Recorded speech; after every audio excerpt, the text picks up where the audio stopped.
الحمدللہ وکفا والصلاة والسلام علی سید الانبیاء اما بعد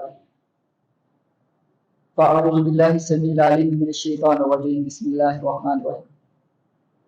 یہ جو اگلا باب ہے، باب ملاطفۃ الیتیم والبنات وسائر الضعفاء والمساکین والمنکسرین، یتیم، بچیاں، اسی طرح کمزور لوگ، مساکین اور خستہ حال لوگ، ان کے ساتھ شفقت نرمی کرنے، والاحسان علیہم، ان کے ساتھ احسان کرنے کا، والشفقۃ علیہم، ان پہ شفقت کرنے کا بیان ہے، والتواضع معہم، ان کے ساتھ انہیں عاجزی کرنے کا، واخفض الجناح لہم، اور ان کے ساتھ اچھے طریقے سے پیش آنے کا باب ہے۔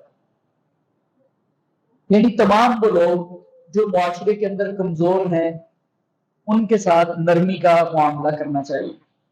تو اللہ تعالیٰ ارشاد فرماتے ہیں وَاخْفِضْ جَنَاحَكَ لِلْمُؤْمِنِينَ، آپ مومنوں کے لیے اپنے بازو جھکائے رکھیں، شفقت کا معاملہ کریں، عاجزی اور انکساری کا معاملہ کریں۔ دوسری روایت پھر اگین وہی آیت نقل کرتے ہیں امام صاحب، وَاصْبِرْ نَفْسَكَ مَعَ الَّذِينَ يَدْعُونَ رَبَّهُم بِالْغَدَاةِ وَالْعَشِيِّ، آپ اپنے آپ کو لوگوں کے ساتھ رکھیں جو صبح و شام جو ہے وہ اپنے رب کو پکارتے ہیں، اللہ کی رضا چاہتے ہیں، اور آپ اپنی آنکھیں ان سے نہ ہٹائیں۔ ترید زینت الحیات الدنیا، دنیا کی زندگی چاہتے ہیں، دنیا کی زندگی کا تقاضا تو کچھ اور ہے کہ کس طرح کے لوگوں کے ساتھ اٹھے بیٹھے، لیکن آخرت کا تقاضا یہ ہے کہ آپ ایسے لوگوں کے ساتھ بیٹھیں۔ پھر فرمایا فَأَمَّا الْيَتِيمَ فَلَا تَقْهَرْ، یتیم کو نہ دھتکاریں۔ تقہر کا معنی دھتکارنا بھی ہوتا ہے، دبانا، اس کو مطلب نقصان پہنچانا، یہ ساری چیزیں آ سکتی ہیں۔ وَأَمَّا السَّائِلَ فَلَا تَنْهَرْ، اور جو سوال کرنے والا ہے اس کو جھٹکے نہ، یعنی یتیم کا مال چھال نہ کھائیں، اس کو کسی بھی طریقے سے تنگ نہ کریں، اور اس کے ساتھ سختی سے پیش نہ آئیں۔ اور دوسری بات، جو سوال کرنے والا، مانگنے والا، اس کو جھڑکنا نہیں۔ تو کوشش کریں کہ سوال کرنے والا کوئی بھی ہو نا، دینا ہے آپ کی مرضی، نہیں دینا پھر بھی ایک مرضی۔ آپ کو اگر لگتا ہے کہ اس کو نہیں دینا چاہیے، یہ پیشہ ور ہے یا اس کا نقصان ہوگا، یہ نشہ کر لے گا، وٹ ایور جو بھی آپ کے ریزن ہے کہ اس کو میں نے نہیں دینا یا آپ کے پاس نہیں ہے دینے کے لیے، تو کوشش کریں کہ جھڑکیں پھر بھی نہ، نرمی کے ساتھ اس کو کہہ دیں۔ بعض دفعہ ہمارے یہاں جو پیشہ ور گداگر ہوتے ہیں نا، وہ بھی بہت زیادہ تنگ کرتے ہیں، تو جتنا ممکن ہو سکے کہ آپ ان کو نرمی کے ساتھ سمجھائیں کہ ٹھیک ہے سائڈ پہ ہو جاؤ، میں نے نہیں دینا، اسٹریٹ فارورڈ کہہ دیں کہ میں نے نہیں دینا۔ لیکن سختی کے ساتھ بولنا، جھڑکنا، بعض لوگ گالیاں گلوچ کرنا شروع کر دیتے ہیں، مارنا شروع کر دیتے ہیں، تو یہ بات درست نہیں ہے۔ پھر سورۃ الماعون کی آیات ہیں، اَرَأَيْتَ الَّذِي يُكَذِّبُ بِالدِّينِ، کیا آپ نے دیکھا ہے اس شخص کو جو قیامت کو جھٹلاتا ہے، فَذَلِكَ الَّذِي يَدُعُّ الْيَتِيمَ، کی یتیم کو دھکے دیتا ہے، وَلَا يَحُضُّ عَلَىٰ طَعَامِ الْمِسْكِينِ، اور مسکین کو کھانا کھلانے کی ترغیب نہیں دلاتا۔ یعنی اللہ کے ہاں یہ بھی جرم ہے۔ ایک یہ ہے کہ آپ کسی مسکین کو کھانا نہیں کھلاتے، آپ کے خاندان میں، رشتہ داروں میں، قرب و روار میں کچھ لوگ ایسے ہیں جن کو بیچاروں کو کھانے میں دقت آ رہی ہے، یعنی کھانے کا سامان کم ہے، غریب ہیں، آپ ان کو کھانا نہیں کھلاتے تو آپ مجرم ہیں۔ اور یہ بھی جرم ہے کہ آپ لوگوں کو بھی ترغیب نہیں کھلاتے۔ آپ کو چاہیے خود بھی تعاون کریں، لوگوں کو بھی بتایا کریں کہ یار ان کے ساتھ تعاون کریں، یا کوئی ایسا سیٹ اپ بنانے کی کوشش کریں کہ وہ ان کے ساتھ تعاون ہو سکے۔ پہلی روایت حضرت سہل بن سعد سے ہے، پہلے دن کی روایت پچھلے باب میں بھی گزری ہے۔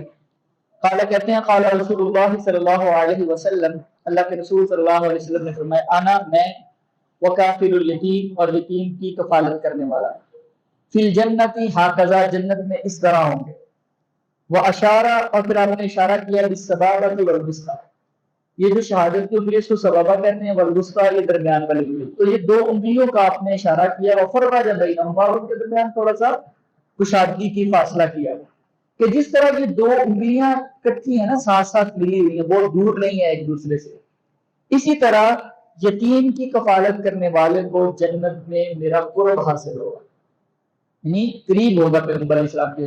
مقام اور مرتبہ وہ نہیں ہے، فضیلت وہ نہیں ہے، لیکن اللہ تعالیٰ ساتھ نصیب فرمائیں گے اس کے اس عمل کی وجہ سے۔ ایک روایت میں آتا ہے یتیم کی کفالت کرنے والا لہو اور لغیری، وہ یتیم اس کا اپنا کوئی رشتہ دار ہے، اس میں آپ کا بھتیجا ہے، بھانجا ہے، اس کی تو آپ نے کفالت کرنی ہے، یہ تو ذمہ داری ہے، یہ تو رشتہ داری کا بھی حق ہے۔ اگر کوئی اس کے علاوہ بھی کسی یتیم کی کفالت کرتا ہے تو اس کو بھی یہ ثواب ملے گا۔ اور یہاں پہ اللہ تعالیٰ نے، اللہ کے رسول نے کفالت کی بات کی ہے، اور کفالت میں صرف پیسے دینا نہیں آتا، کفالت میں ان کے ساتھ وقت گزارنا، ان کی تربیت کرنا، ان کو اچھی تعلیم دلوانے کی کوشش کرنا، یہ ساری چیزیں جو ہے وہ کفالت کے اندر شامل ہیں۔ محض پیسے دینا، اگرچہ پیسے دینے کا بھی اتنا ایک ثواب ہے، لیکن صحیح اور مکمل پورا ثواب حاصل کرنے کے لیے، زیادہ اللہ کی خوشنودی حاصل کرنے کے لیے ان کی کفالت کرنی چاہیے، ان کے لیے کوئی باقاعدہ نظام اور سیٹ اپ ایسا بنا کے اپنے گھر میں ہو سکے تو ویل اینڈ گڈ، اگر گھر میں نہیں ہو سکتا تو کسی اور جگہ پہ تو ان کو جو ہے باقاعدہ رہائش وغیرہ پرووائڈ کر کے کفالت کرنا، یہ اللہ کے نزدیک بہت زیادہ اچھا عمل ہے۔ اور ہمارے یہاں تو کفالت کرنے کی بجائے الٹا ان کے حقوق غصب کیے جاتے ہیں، جائیداد پہ قبضہ کر لیتے ہیں، اچھی جائیداد خود رکھ لی، بچے چھوٹے ہیں، بچے ان کو کیا پتا کہ کون سا پلاٹ زیادہ مہنگا ہے، کون سا کم تر ہے، کون سی زمین زیادہ فائدے والی ہے، کون سی کم والی ہے، اور نہ ان کو حساب کتاب کا پتا ہے۔ تو اب رشتہ دار بھائی چچا آیا وہ کیا کرتے ہیں، وہ ان کے ساتھ دھوکہ کرنا شروع کر دیتے ہیں، ان کا مال کھانا شروع کر دیتے ہیں، یا ان کو ایکسپلائٹ کرنا شروع کر دیتے۔ تو اللہ کے رسول صلی اللہ علیہ وسلم کہہ رہے ہیں کہ کفالت کریں، کیونکہ جو ان کا مال کھاتا ہے، ان الذین یأکلون اموال الیتامی ظلما، جو ظلم کے ساتھ یتیموں کا مال کھاتے ہیں، انما یأکلون فی بطونہم نارا، وہ اپنے پیٹ میں جہنم کی آگ بھرتے ہیں۔ تو یہ بہت سخت معاملہ ہے، یتیموں کو جھڑکنا یا ان کو تکلیف دینا یا ان کو پریشان کرنا یا ان کے مال کو کھا لینا۔ اگلی جو روایت ہے وہ حضرت ابو ہریرہ رضی اللہ تعالیٰ عنہ سے کہتے ہیں، کہتے ہیں اللہ کے رسول نے فرمایا لیس المسکین، مسکین وہ نہیں ہے الذی یطوف علی الناس، جو لوگوں کے گرد چکر لگاتا ہے، جاتا ہے ان سے مانگنے کے لیے، ترده اللقمۃ واللقمتان، ایک لقمہ یا دو لقمے اس کو لوٹا دیتے ہیں، یعنی کسی نے اس کو ایک لقمہ دیا، کسی نے دو دیے، کسی نے تھوڑے سے پیسے دیے، کسی نے زیادہ کیا اور وہ واپس آ گیا۔ والتمرۃ والتمرتان، کسی نے ایک کھجور دے دی، کسی نے دو کھجوریں دے دی اور اس نے اپنا گزارا کر لیا۔ ولكن المسکین، مسکین تو وہ ہے الذی لا یجد غنی یغنیہ، نہ تو اس کے پاس اتنا مال ہے جو اس کو کفایت کر جائے، اس کی ضرورت پوری کر دے۔ اور فرمایا ولا یفتن بہ، نہ ہی اس کے بارے میں سوچا جاتا ہے، یعنی وہ اپنے آپ کو شو بھی نہیں کرتا، اور لوگ بھی سمجھتے ہیں کہ یار اس کو کیا ضرورت ہو سکتی ہے، تو لوگوں کی نظر میں بھی وہ اچھا بھلا لگتا ہے، کیونکہ وہ اپنا آپ ظاہر نہیں کرتا نا۔ کچھ لوگ ہوتے ہیں وہ تیرائے میں کسی نہ کسی انداز میں شو کر دیتے ہیں کہ مجھے ضرورت ہے، کچھ لوگ جو ہیں وہ عزت نفس والے ہوتے ہیں، وہ بالکل شو آف ہی نہیں کرتے، بالکل اپنے آپ کو نارمل رکھنے کی کوشش کرتے ہیں۔ تو فرمایا ولا یفتن بہ فیتصدق علیہ، نہ ہی اس کے بارے میں جانا جاتا ہے، احساس کیا جاتا ہے کہ اس پہ کوئی صدقہ کرے۔ ولا یقوم فیسأل الناس، نہ وہ کھڑا ہو کے لوگوں سے مانگتا ہے۔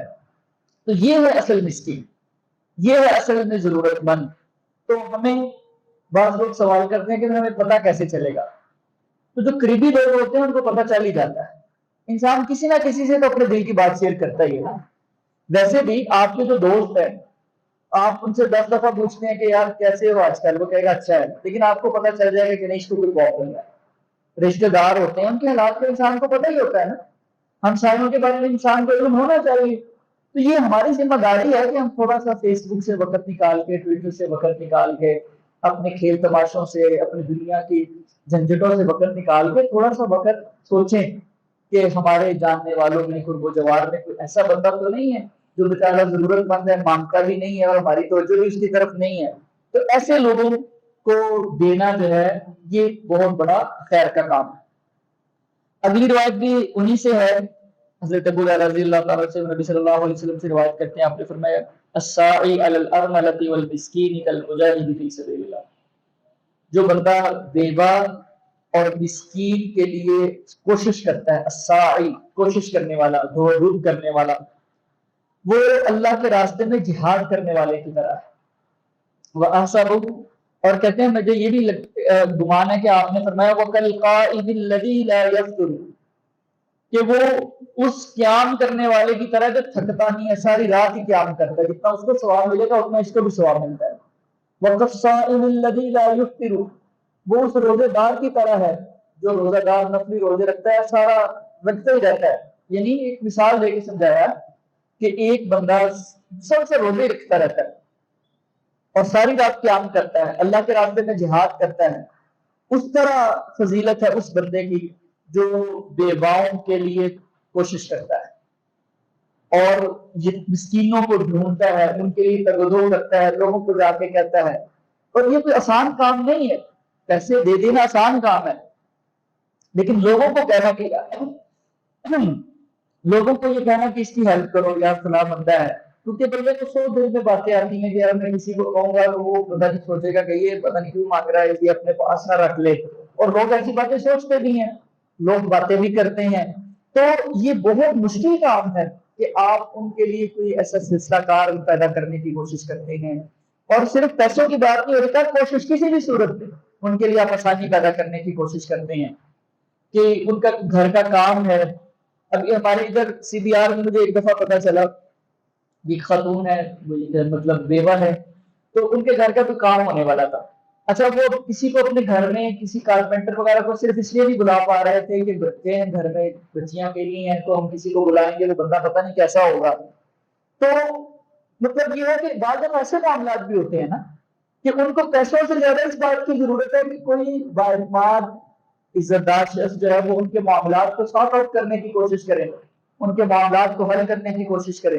تو کسی بھی طریقے سے اگر آپ ہیلپ کرتے ہیں مساکین کی, آپ ان کو سفارش کر دیتے ہیں, ان کو جاب ڈھونڈنے میں مدد دے دیتے ہیں, کوئی ہنر سکھانے میں مدد دے دیتے ہیں, کسی بھی طرح آپ ان کے لیے کوشش کرتے ہیں, تو ایک مومن ہونا ہی ایسا چاہیے کہ اس کو پتہ چل جائے کہ یہ بچہ یتیم ہے, یہ خاتون بیوہ ہے, یہ بندہ مسکین ہے, ضرورت مند ہے.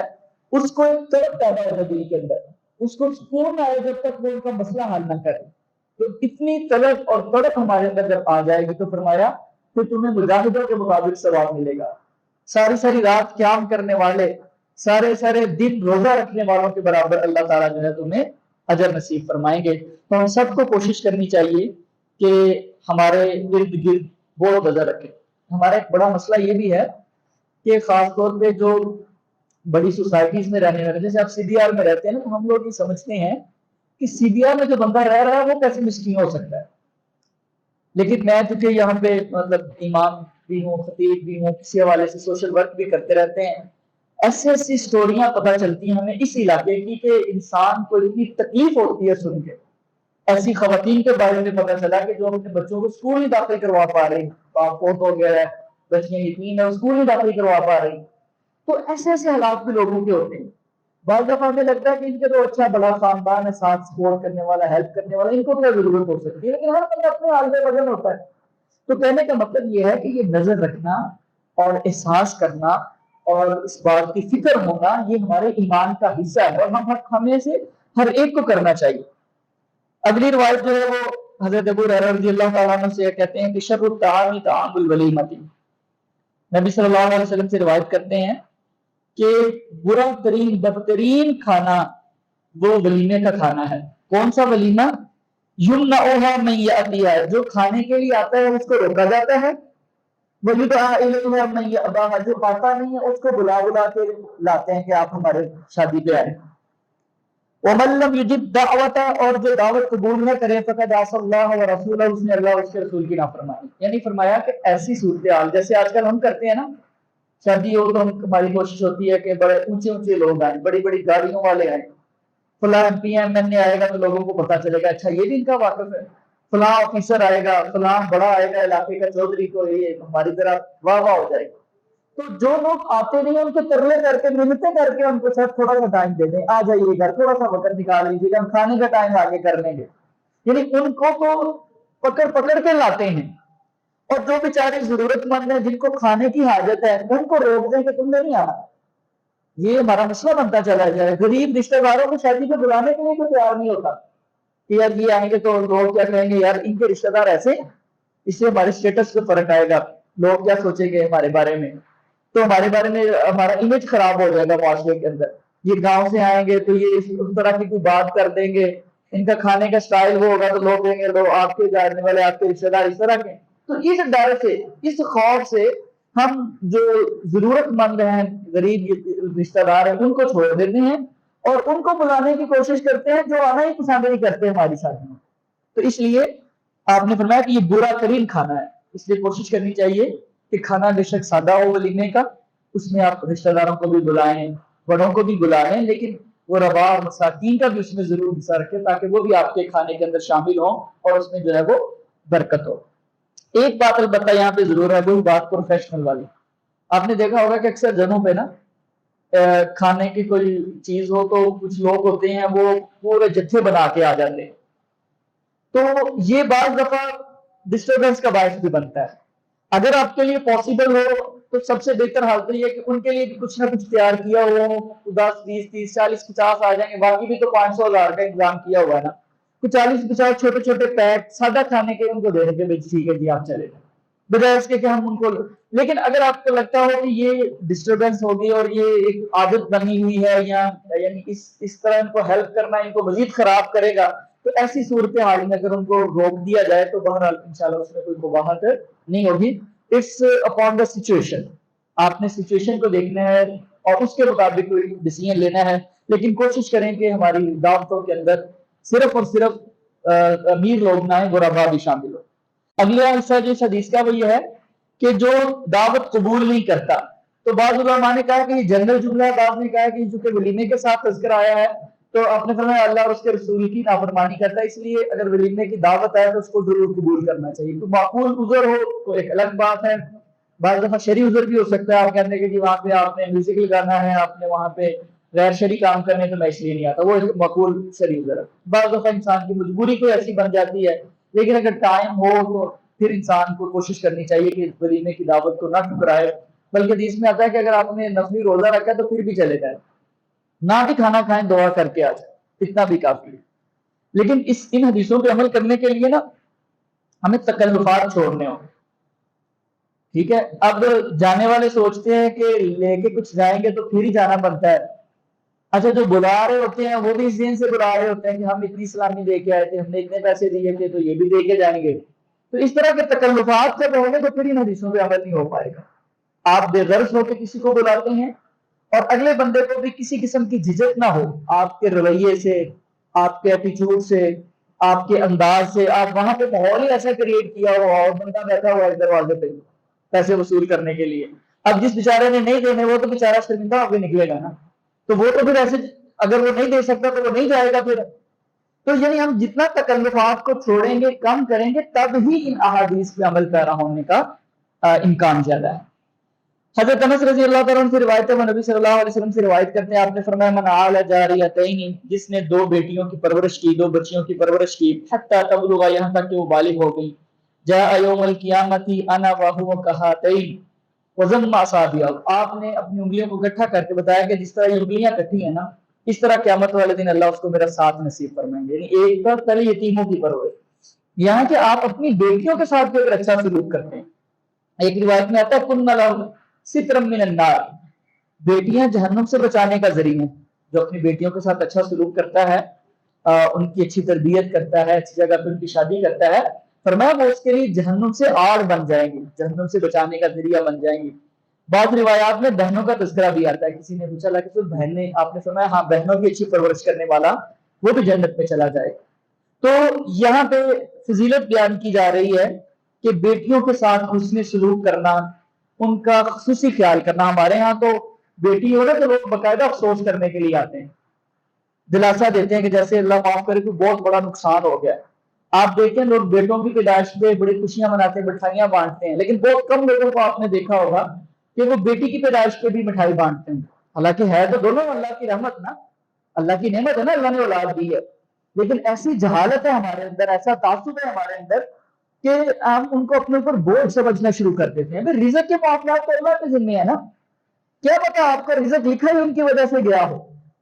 تو اس لیے انسان کو خود بھی ایسا رویہ نہیں اختیار کرنا چاہیے. بڑے بڑے پڑھے لکھے لوگ میں نے دیکھا ہے، بڑے سوفسٹیکیٹڈ اور بڑے پڑھے لکھے دیندار حاجی نمازی، وہ بیٹیوں کی پیدائش پہ ایک دوسرے کے ساتھ افسوس کر رہے ہوتے ہیں کہ یار کوئی بات نہیں، آپ افسوس کریں، حوصلہ رکھیں، اللہ تعالیٰ آپ کے لیے آسانی کرے گا.